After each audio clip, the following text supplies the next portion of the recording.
Assalamualaikum warahmatullahi wabarakatuh. Perkenalkan, nama saya Sulistiawati dari Fakultas Syariah dan Hukum, Program Studi Ilmu Hukum dengan NIM 165. Di sini saya akan menyampaikan terkait portofolio legal kontrak, bagaimana pandangan mereka terhadap legal kontrak. Yang pertama terkait penasihat hukum. Dalam kontrak, peran penasihat hukum adalah memastikan bahwa kontrak tersebut sesuai dengan hukum dan tidak mengandung unsur penyalahgunaan kekuasaan.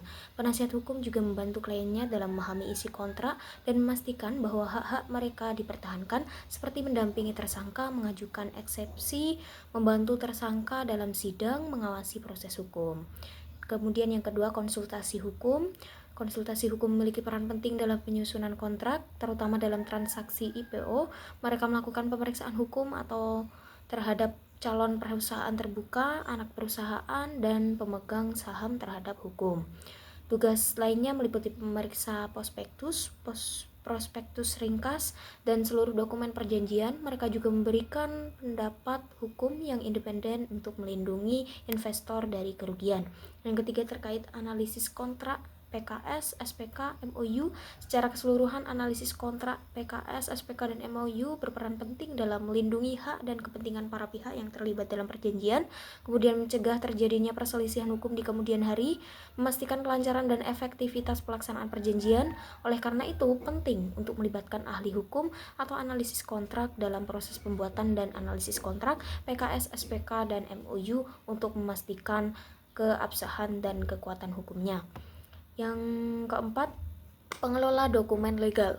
Pengelola dokumen legal ini seperti legal officer, memiliki peran penting dalam mengurus dan mengelola dokumen hukum perusahaan. Mereka bertugas menulis dan meninjau dokumen seperti kontrak kerja, perjanjian, sertifikat saham, dan lain-lain. Nah, fungsi ini melibatkan penerjemahan istilah hukum yang kompleks ke dalam bahasa yang dapat dipahami semua orang.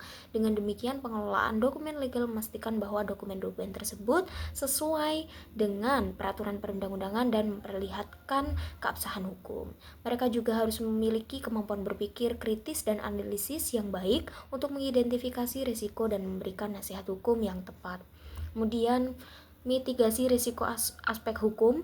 Nah, mitigasi risiko aspek hukum ini dalam kontrak berfungsi sebagai perlindungan terhadap ketidakpastian hukum yang dapat timbul dari kontrak. Nah, tujuannya mitigasi risiko hukum adalah untuk memberikan kepastian hukum dan keadilan dalam pelaksanaan kontrak, sehingga mengurangi potensi konflik dan biaya hukum yang mungkin timbul. Mitigasi risiko hukum meliputi penggunaan klausa-klausa yang jelas, penggunaan bahasa yang sederhana, dan penggunaan instrumen hukum yang sesuai untuk mengantisipasi berbagai situasi yang dapat timbul dalam pelaksanaan kontrak. Nah, itu saja yang dapat saya sampaikan. Kurang lebihnya mohon maaf. Sekian, wassalamualaikum warahmatullahi wabarakatuh.